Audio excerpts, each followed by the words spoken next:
We're calling the City Lease Lake Finance Committee meeting to order. Today is December 10th at 6 p.m. On the agenda, we have one item, and that is a temporary budget for 2020. From the council, we have myself, Michael Zurin, Jason Kristinek, Dave Stoughton, James Overstreet, and our council president in attendance. We have Councilman Todd Gully and Kim Evers, both excused and absent. From the administration, we have Mayor Dennis Morley, CBO Dave Menn, and Law Director Randy Kramer. I'm going to turn the meeting over to Mayor Dennis Morley regarding the temporary budget for 2020. As you know, the temporary budget will be for the first quarter of the year until we get a complete budget in March. Temporary budget is going to be a flat percentage of basically our operating portion from the end of the 2019, except for we have a few exceptions. In the general fund, in the miscellaneous, government has $50,000 for the year-end accounting and auditing. The state has sent us information that they will not be doing the auditing. The company that the state has chosen for us will be the Charles E. Harris and Associates, public accountant, and Keith Faber, the auditor of Lake County, will be the witness for that. So that will start here after the first of the year for the next audit. So that's what that is. The bond transfers for debt payments will be in January. Also, the public health is deducted from our real estate tax check from the county. And the street maintenance includes a $45,000 water project. The snow removal costs from like whatever overtime that we will have will be in the first quarter. Don't know that, the exact amount yet, because obviously we do not know that. The 2012, count 212, the stormwater.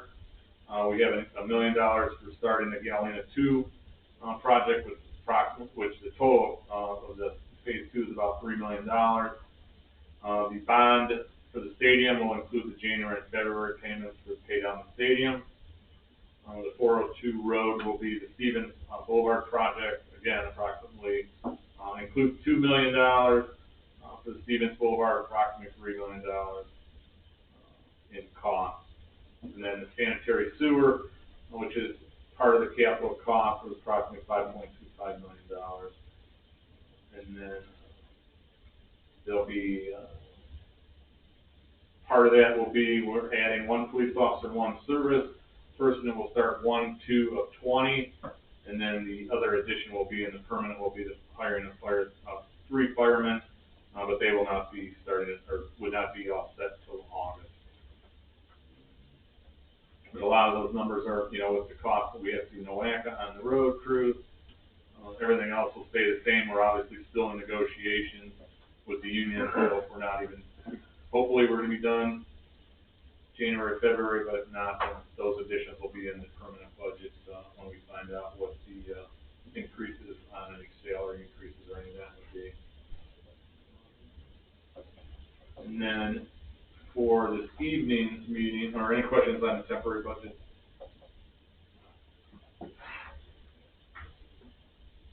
In this evening's meeting, we have the reappropriation of the YMCA. We put $10,000 in there for the expenses. The YMCA will be giving us a check back for $8,000.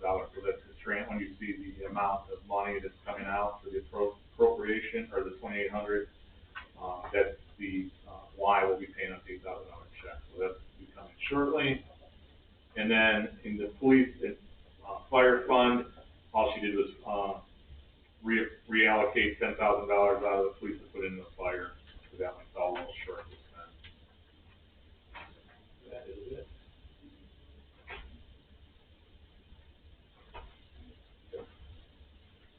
Questions on reappropriations?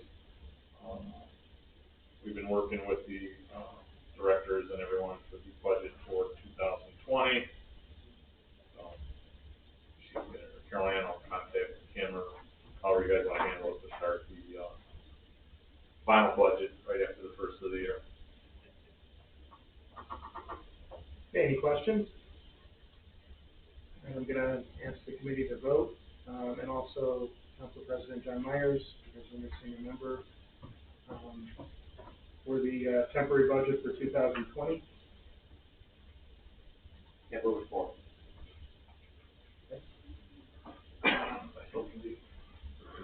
Okay, then I vote to move it forward. And then I think we also need to vote on the reappropriation of the budget for the YMCA, police, I'll move it in. That's That'll be helpful. I just was bringing it up. It's already on the agenda. Okay. I was just bringing it up if you need any other explanation. Okay, all right, and then, recognition of the public, no greater than a half an hour, 3 minutes per person. Is there anyone from the public who wants to speak? Yes. No, you're next. This year, we're next year to be here for this. All right, if there's no one, then I will call the finance meeting to be adjourned at 6:06 p.m. I gotta wait. We gotta wait for it. Okay. No, what is the, is that immediately following or? Immediately following, yeah, we said for me. Did you? There's no agenda anyway, there's no agenda. I'm just going on what was publicly released. I get the impression 6:30. Oh, that's what you got to say. Get over it. That's all I'm gonna check. I'm even. I gave him a big kiss on his head. Do it. All right, call this ordinance committee meeting to order. It's December 10th at 6:30. Present from council, we have Mr. Sprotton, Morris Street, and John Myers. With us, the administration, we have Randy Clammer, law director, our chief building official, Dave Ben, and Mayor Dennis Morris. We have a formal agenda tonight. We have a issue that was brought by Mr. Men and Mr. Clammer. If you want to turn it over to you. Yeah, two things. You'll have the one on your, on council tonight, the amendment 137304. This is just the one for those, anybody that's been on planning commission, you had to have a PUC for those solar systems. We've gotten so comfortable with those solar systems at this point that I think that you can manage them or process them and then require you to come to you and condition use permit with all kinds of silly. So we just changed that they can apply and the installation permit will be issued by the building department. And it still has all the same criteria that the planning commission would consider anyway, so they will still follow all the same criteria. It's eliminated due to assessments and fees for the property owner. And the other one that's gonna be coming to you, I talked briefly about it, and I think this has to do with Mr. Huffman in the back. You know that we have LSPD, and then we have the Marine Recreational District. I wasn't here when those went into effect. I'm sure there were some good intentions, but they never seemed to work well for anybody. So what we're in effect doing is combining the two to allow basically the same uses that are in marine recreational to be in, or in the LSCD or vice versa, regardless of it being the same. Yeah, so you're gonna amend 115106. And we're also then addressing the fact that even though one of them allowed for single-family residential, there were no other criteria that they could apply when considering a building application, because there just wasn't anything included, lot size and setbacks, none of that stuff was included in it. So we're making it clear that if you apply for a B1 conditional use permit and or residential, that you're gonna comply with the residential restrictions and the B1 restrictions that exist in those sections. So we're hoping that this is fixed and allows more use in those districts, because a lot of properties are sitting there, Mr. Hoffman is one of them. So the biggest problem is in the Marine District, we were allowed housing for, basically, housing for staff, but not housing for a person, a regular homeowner, which to me makes no sense. So, there's some people out there that would like to further the development down there, where we have a new restaurant going in. I see at some point it would be really good if we can allow, whether you want to call it townhouses, condos, single-family homes, or whatever. I think to keep our lakefront going and developing it, I think this could be a good improvement to our zoning code. So Anna has the draft, she's had it for a little bit, so she just works that up. And that's why Mr. Huffman is here to talk a little bit about it. Yeah. Myself, council president, the Huffmans have met before with Randy and Dave. So we have an idea. What I've told you guys before, what we've been trying to do is meet with the businesses, get through all the red tape and everything else before we come to council, to make sure, and that's what we've been doing over probably the last year, at least, on what Mr. Huffman wanted to do. You know, he's bought a bunch of properties from the, East Bank Marina and, some of the property off of Forest. So, what we're gonna have, if it's okay, we're gonna have Mr. Huffman, he's got some pictures and stuff of the areas what they wanna try to, what they wanna pursue on building and developing, you know, Lakeshore, the district with some condominiums and different things. As Dave said, is obviously the restaurant, moving forward at this point, their goal is to open on, St. Patrick's Day. Super two, but not all for the bait that we'll try it. Yeah, so, I mean, so he's got some aerials of the properties. Basically, I mean, I know, Councilman Kucinek's aware of it, Mr. Huffman bought all of Menke's property, which is east side, on both sides of the Breeze, or both sides of Lake Shore. He bought down Forest Drive by where the offshore is and different areas there, and he's got a plan in phases to develop.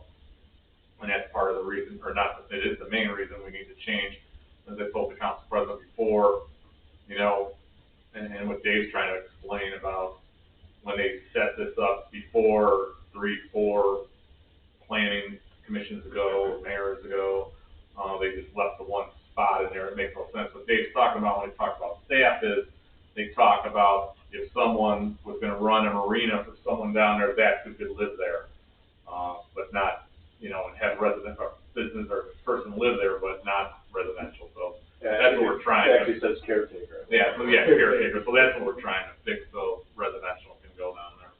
So, Mike, if you want. Hold on, I have a quick question on the solar panels. Mhm.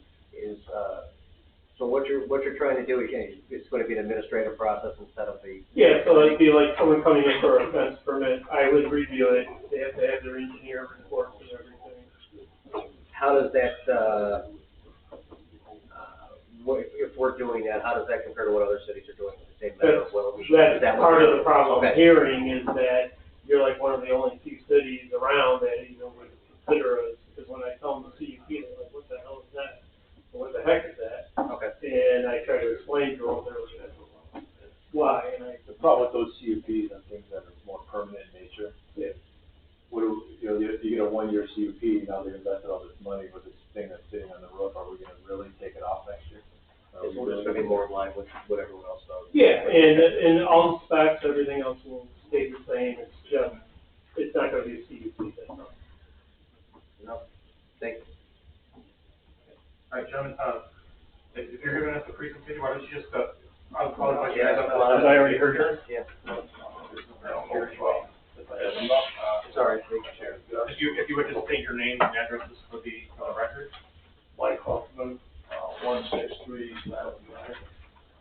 Mike Huffman, 25627 West Island Drive.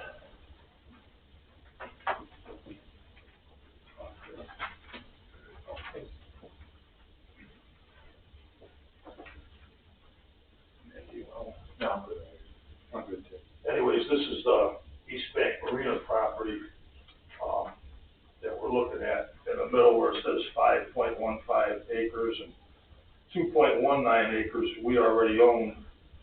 That's where we store our, marine equipment for our business, and then 1.357 acres, between Reeves Road and Lake Shore. That totals up to approximately 8.7 acres. And what we're proposing to do is, build, approximately 60 townhouses and all this acreage, and, everyone would have their own dock, which is kind of unique. There's not that much of that around, the whole greater Cleveland area that, you could have your own dock in your backyard.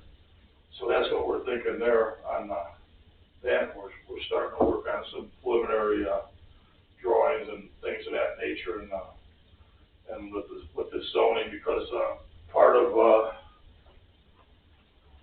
that right now, this color here is, marine recreation. So the whole front is Lakeshore development, the back is, and also this parcel here, we don't have anything planned for this yet, but that's the same thing, the back of that's marine recreation. And that's not even near the river, but anyways, so that's number one project. Number two, I'll give you another copy here.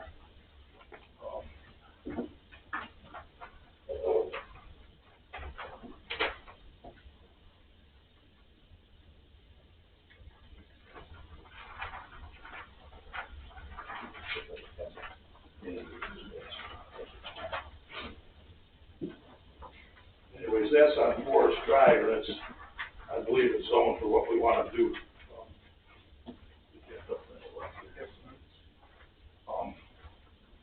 And parcel we're talking about there is, right where, the trailers all are, says Levan's Motorhome Park, is private. It's that whole area there where the cottage bar is. And there's also docks down at the bottom that are part of the parcel also. It's everything inside that red line, basically, if you can see that. And, we want to do the same thing there, build approximately like 27 townhouses there, every one would have a dock. And, get rid of the trailer park and all that. And I think the zoning already all fits there for that. Yeah, it's LLSD or something. So those are two pretty big projects that we're looking forward to getting started on. I have a question, is there any, idea of the size of the townhouses, what the, sales price of the townhouses would? We haven't gotten that far yet, but right after the first of the year, we should be closer to being able to answer that question. What's the timeline for you? We've been going back and forth on which one to start on first. But we're gonna start engineering and drawings on both of them. And we're thinking we might start the East Bank Marina one first, but that isn't cut in stone, and, we'd like to be able to get started, early summer, late spring. And, yeah, and it'll probably take every bit of, 18 months to 2 years to build, that whole thing out. And then if we go with the other one, or we might go simultaneously, we're working on all that now. Don't have those answers yet. That's good enough. There's already sanitary and other utilities need there, right? Yes. Benefit now. For this triangular piece over here, that's the corner of Reach and Lake Shore. There's really not much riverfront there. It's actually mostly Worth Creek. Are you planning on docks there, or? No, the townhouses up here will have to come across the street for their docks. Okay. Yeah, we won't have any docks in that. Okay. Sure.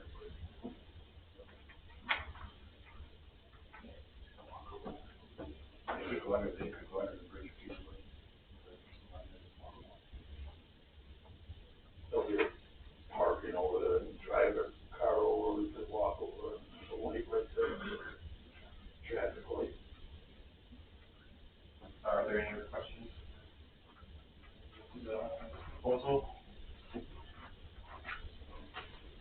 So the one at the East Bank Marina property would need the zoning, the change to the zoning code, and the one on Forest Drive is already properly zoned. Well, we're looking actually to just change the marine district with the LSD altogether. We're gonna do away with. So you're just gonna do away with marine all. Correct, we're trying to improve it, so I think we have a unique opportunity with this developer, and who knows, down the road, someone else maybe, so I think this is very important, and there's other property on the other side of the river, and who knows what could happen in the future, but I think this is a way to grow this city and really have that end of the city take off.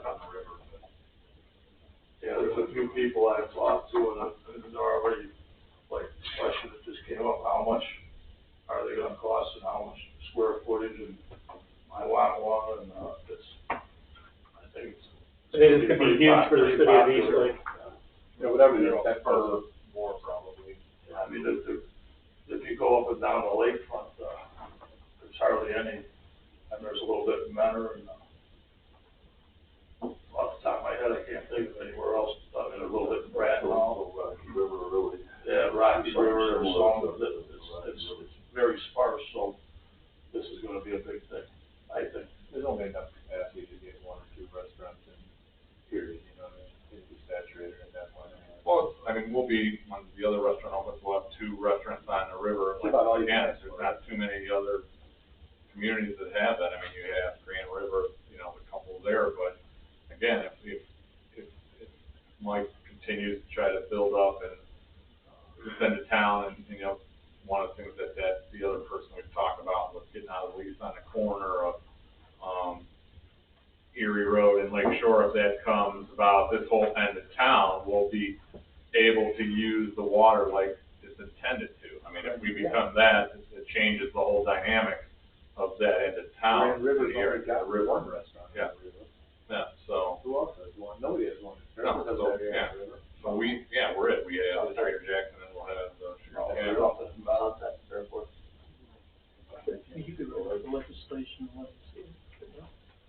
Officially write it up and give it. It's already written up. I don't think they've seen it. No, Anna just needs to do it.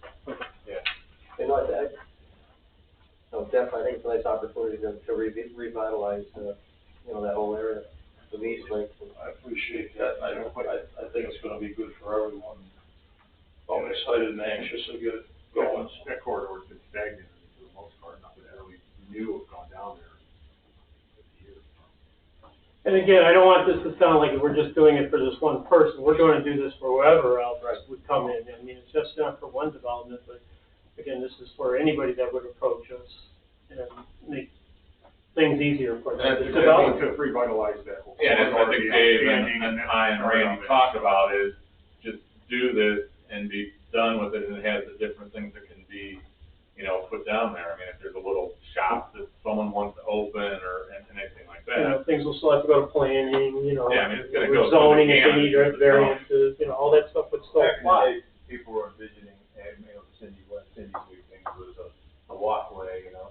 Well, you don't own the property, the city didn't own the property, so we can't just say we're gonna put in walkways and boardwalks. You know, and they were great ideas, but you have to take property by eminent domain. I'm sure it's actually built back there with nice landscape, it would work. Yeah, that's the other side. Come across the bridge to walk side to side. You know, I mean, it's gonna look a lot different than it looks now. Exactly. Yeah, I mean, even our marine equipment, a lot of people probably think it's all ugly, but I don't think it's ugly, because that's how we make a living, and it's fairly well at it. We're just gonna have to move it out, over by East Island somewhere or something there, we have some other properties there or something, but, so you won't see that from. And then there won't be any more, like the boats, like at East Island, I don't know if we talked about that, where it's decided for condominiums, there'll be no more boat storage or any of that, as you see it right now, all the boats that are on Lake Shore that they've been trying to sell, all that'll go away, and it'll just be the condominiums or whatever, just townhouses they decide to build. So I think that cleans up and gets a nicer, much nicer look on Lake Shore all the time.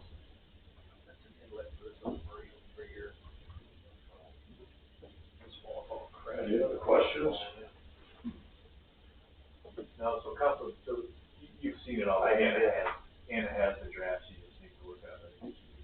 So, yeah, I mean, as long as they vote, you know, move it forward, that's certainly. All right, well, everyone have a good night, and thanks for hearing us out. Thanks for coming. Snuck in. And thanks for coming, please keep us informed. Always talk all the time. Keep your toes warm in the snow.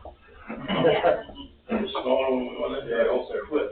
Is this a proposal that we can move forward tonight? I have a draft already that went over to Anna, the parents legislation, so it's to amend section 115.1.06. John would have been on there originally. And you can move forward to your finalized legislation, and you'll get it the next time. Okay. Forward. If you're ready for the next meeting. Mr. Sutton? Yeah. Absolutely. I also will vote to move it forward, so that's unanimous vote. We'll have this on the council agenda for the next council meeting. Next week from today, a week from today, September 7th. So you can make sure that you and Anna have that. What's that? Yeah, let's like to be our Christmas Eve. All right. Come on, There's no old business, is there any new business that anybody would like to bring up for the ordinance committee meeting?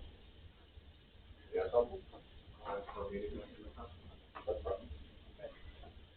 Public comment, would anybody else want to, public, like to make a public comment? Seeing none? I got some new business that I want to discuss, and that's regarding the dog show. which went through council. It was, the lease wasn't agreed upon with the Recreation Lodge. It's been amended at a higher amount, and, I talked to Council President Myers, either trying to put the new lease agreement through, or, looking at a outdoor dog show in May instead, and, making the, dog show an outdoor dog show from now on, instead of doing an inside one, which would probably be, eliminate a lot more liability for the city, if we did it at the actual dog park. Dogs are allowed there anyway, they don't have to sign a waiver, there's a lot of benefits to that, and also it would be much bigger. It could actually be, potentially the city festival if we did it, at the end of May, before Memorial Day, after school lets out, and have big tents.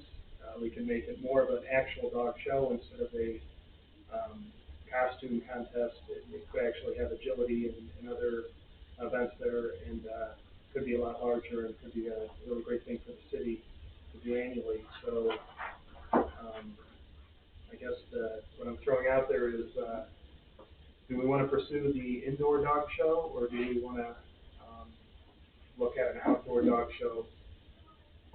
Because